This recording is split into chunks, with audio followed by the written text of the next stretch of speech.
Good morning 11th class students. आज हम अपना पॉलिटिकल साइंस का सेकंड चैप्टर जो हम कर रहे थे, सेकंड चैप्टर में बेटे हमने कल पढ़ा था right to equality. This is our first right. Today we will discuss about our second right. आज हम अपने दूसरे अधिकार के बारे में अध्ययन करेंगे। तो हमारा जो सेकंड राइट है, this is right to freedom. Right down in your notebook, this is right to freedom। स्वतंत्रता का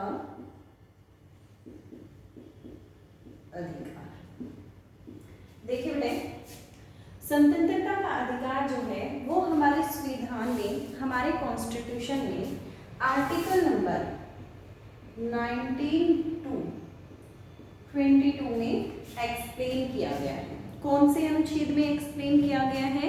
अनुच्छेद नंबर 19 से लेकर 22 तक स्वतंत्रता के अधिकार का हमारे संविधान में वर्णन किया गया है।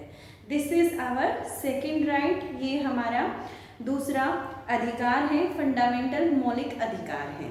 ठीक है, उसके बाद हम यहाँ से बात करते हैं अबाउट 19 आर्टिकल। ठीक है, 19 आर्टिकल की जब बात करेंगे तो पहला हमारा आता है व्यक्तिगत स्वतंत्रता का अधिकार, जो आपको इंडिविजुअल फ्रीडम दी गई है।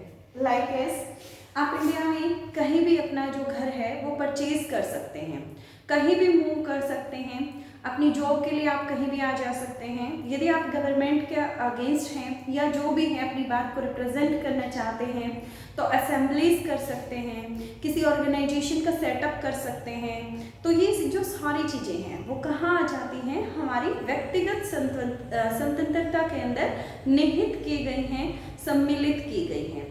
तो यहाँ पर हमने 19 आर्टिकल के अलग अलग जो पार्ट्स हैं उनके बारे में स्टडी करेंगे। देन द फर्स्ट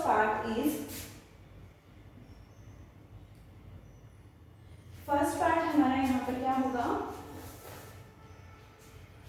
भाषण एंड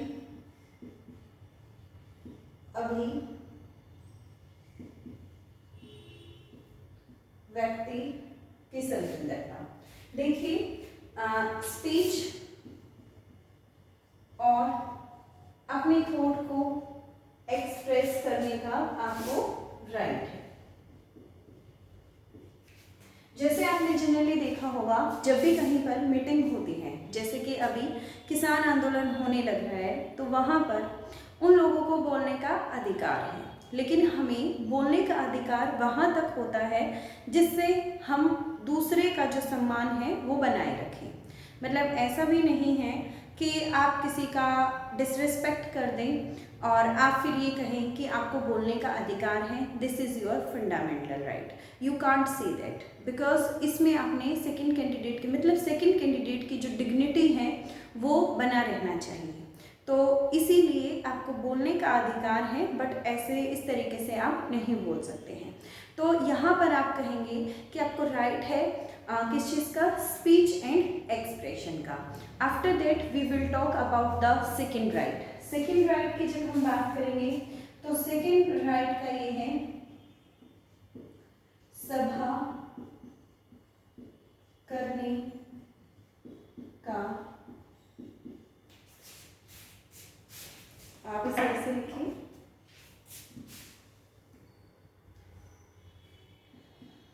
बिना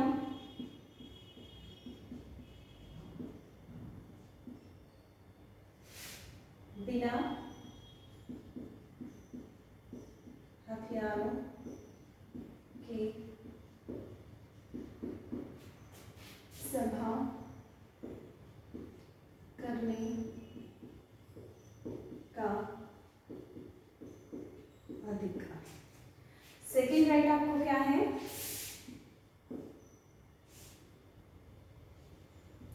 assemble without arms। देखिए, आपने जनरली देखा होगा चुनाव की रैलियां होती हैं, जब लोग इकट्ठा हो जाते हैं, मीन्स किसी चीज़ को लेकर धरना प्रदर्शन करते हैं। लाइक एज अब जो फार्मर, मैंने अभी एग्जांपल दिया था रिसेंटली आपको कि जो फार्मर प्रोटेस्ट कर रहे हैं, ठीक है, तो वो शांतिपूर्वक ढंग से प्रोटेस्ट कर सकते हैं। इस चीज़ का हमें राइट दिया गया है, शांतिपूर्वक ढंग, बिल्कुल पीसफुली, जिसमें किसी भी हथियार का, किसी भी आर्म्स का कोई भी प्रयोग नहीं किया जाएगा। वो हमारा यहाँ पर 19 आर्टिकल के अंडर कौन सा पार्ट है? बी पार्ट है। After that, we will discuss about the C part, association। Association Hindi medium वाले बच्चे लिखेंगे संगठन बनाने का अधिकार। ठीक है, जैसे कि आपने देखा होगा किसी फैक्ट्री की, यदि हम फैक्ट्री के कर्मचारियों की बात करें तो वहाँ पर लेबर यूनियन होती है, ट्रेड यूनियन होती है। ठीक है, तो इस तरीके से हमें संगठन बनाने का भी अधिकार है, ऑर्गेनाइजेशन जो है वो हम बना सकते हैं। फिर उसके बाद हम नेक्स्ट की बात करेंगे। नेक्स्ट जो हमारा है वो रहेगा हमारा डी पार्ट। डी पार्ट की जब मैं बात करती हूँ यहाँ से, तो कहीं भी भारत की अंदर कहीं भी आने जाने का अधिकार। मतलब इंग्लिश मीडियम वाले बच्चे लिखें मूवमेंट, आप शॉर्ट फॉर्म में भी लिख लेंगे तो ये आपके नोट्स हैं, इसमें कोई प्रॉब्लम नहीं है। ठीक है, आप इसको शॉर्ट फॉर्म में भी लिख सकते हैं।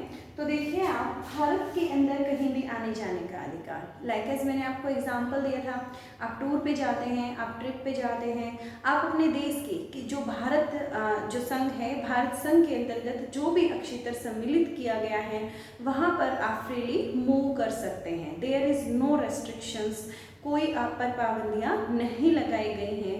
ठीक है, जब तक वहाँ पर कोई स्पेशल एक्ट वगैरह नहीं आता। लाइक इज मीन्स फॉरेस्ट के अंदर without permission you can't go, क्योंकि उनके लिए फॉरेस्ट एक्ट आया हुआ है, उसका पालन वहाँ पर करना जरूरी होता है।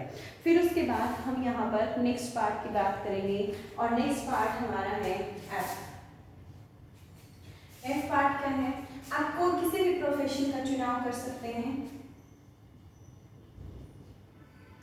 कोई भी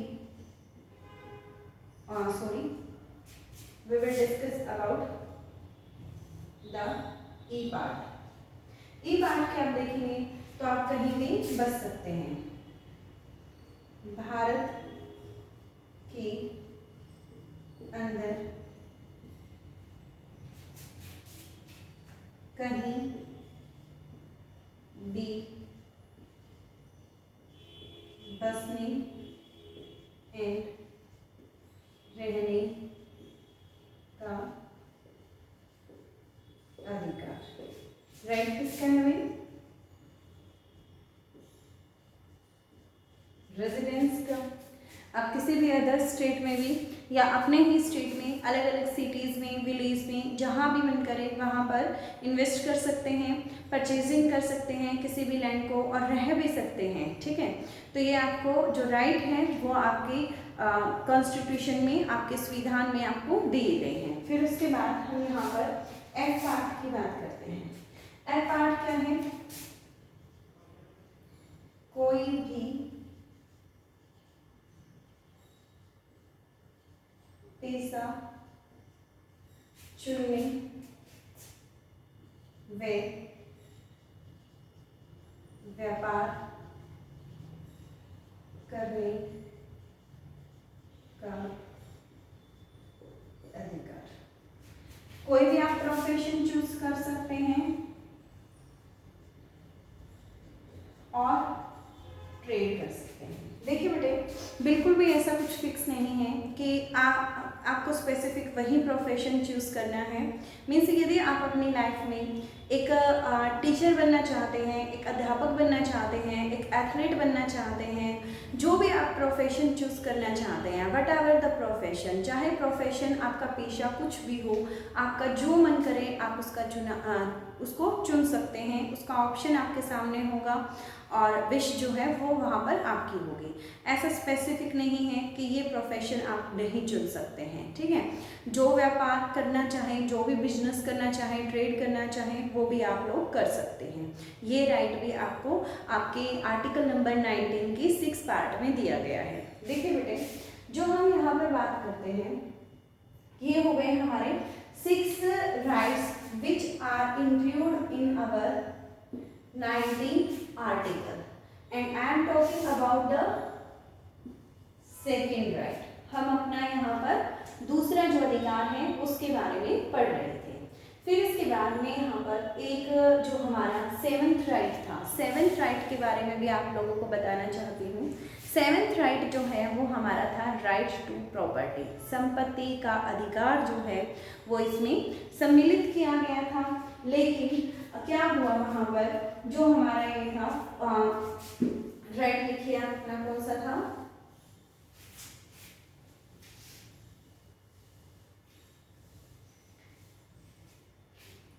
जो इसका 7th पार्ट था वो इसमें से हटा दिया गया है। कौन सी अमेंडमेंट के द्वारा? 42वां संशोधन की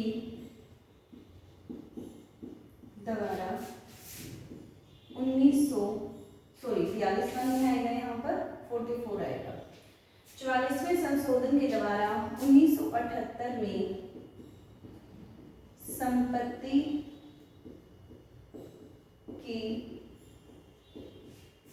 अधिकार को मौलिक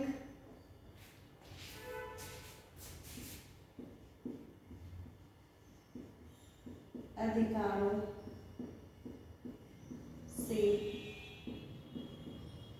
हटाकर कानूनी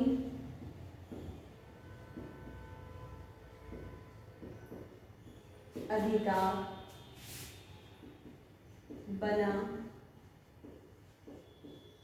दिया है। देखिए बेटे, पहले मैं इस वर्ड का मीनिंग क्लियर करना चाहती हूँ। इस वर्ड को इंग्लिश में बोला जाता है अमेंडमेंट। इंग्लिश मीडियम वाले बच्चे एक बार लिख लीजिए, by the 44th Amendment in 1978, right to property is excluded from our fundamental rights. Now it is a legal right. अब इसे हम क्या कहते हैं? एक लीगल राइट कहते हैं। तो मैं यहाँ पर आपको क्लियर करना चाह रही थी कि अमेंडमेंट क्या होता है, क्योंकि इस शब्द का जो प्रयोग है वो बार बार होता रहेगा जब भी आप भारत का संविधान पढ़ेंगे। अमेंडमेंट होता है बेटा किसी चीज़ में कोई बदलाव करना। ये बदलाव कैसे किया जाता है? By the parliament. प्रोसीजर क्या होता है, क्या लोकसभा और राज्यसभा प्रोसीजर फॉलो करते हैं, वो हम अपना पार्लियामेंट टॉपिक में पढ़ेंगे when we will discuss in detail about the Lok Sabha and Rajya Sabha. But amendment क्या होता है? कोई बदलाव करना। बदलाव इन द सेंस, जैसे कि मैंने आपको बताया कि 19वें आर्टिकल के 7वें भाग के अंदर ये जो राइट टू प्रॉपर्टी है ये आपका फंडामेंटल राइट था, but according to 44 amendment which is held in the 1978 it is excluded from your fundamental rights। ये आपकी फंडामेंटल राइट्स जो आपके मौलिक अधिकार हैं उनसे इसको क्या कर दिया गया, एक्सक्लूड कर दिया गया, and now it is a legal right, और अब ये जो है वो एक कानूनी अधिकार है।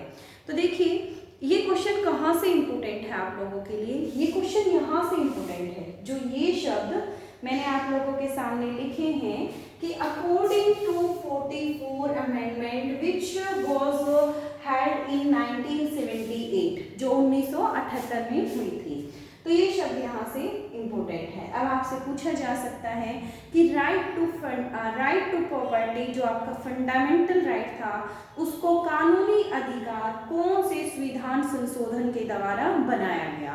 तो आप इजीली आंसर कर सकते हैं 44वें संविधान संशोधन के द्वारा 1978 में जो हमारा प्रॉपर्टी का, संपत्ति का अधिकार है उसे अब एक कानूनी अधिकार बना दिया गया है। ठीक है, तो ये इम्पोर्टेंट जनरल क्वेश्चंस भी आपके सामने आ सकते हैं। जैसे कि आपसे पूछा जाए, आपको बताया गया राइट टू फ्रीडम जो है वो आपका 19 to 22 आर्टिकल तक दिया गया है। व्यक्तिगत स्वतंत्रता आपकी 19वें आर्टिकल में एक्सप्लेन की गई है, लेकिन 19वें आर्टिकल की जब मैं बात कर रही हूँ यहाँ पर, तो आपसे मान लो ये पूछ लिया जाए कि राइट टू स्पीच जो बोलने का अधिकार है वो कौन से आर्टिकल में सम्मिलित है। तो आप 1 मिनट में यहाँ से आंसर कर सकते हैं कि ये संविधान की 19वें आर्टिकल के कै भाग में, हिंदी मीडियम वाले ऐसे लिखेंगे 19वें आर्टिकल के कै भाग में सम्मिलित है, और 19A में इंग्लिश मीडियम वाले आंसर करेंगे। ठीक है, तो ये क्वेश्चन आपको यहाँ से क्लियर हो गया होगा, इसे नोट डाउन कर लें आप।